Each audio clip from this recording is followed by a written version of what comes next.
Non era tan fácil así de decir que os exiliados galegos fosen a Argentina,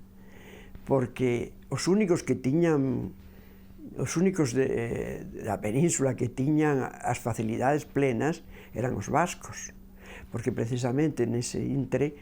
o presidente da República Argentina era de orixe vasco, e entón el abreu a porta total para os vascos, pero non para os demais. Cando se marcha un, apréndese a vivir, apréndese a valorar, apréndese a memorizar e apréndese tamén, claro, a ter un impulso de resistencia nos países que se viven e de sobrevivir para voltar, porque iso é sempre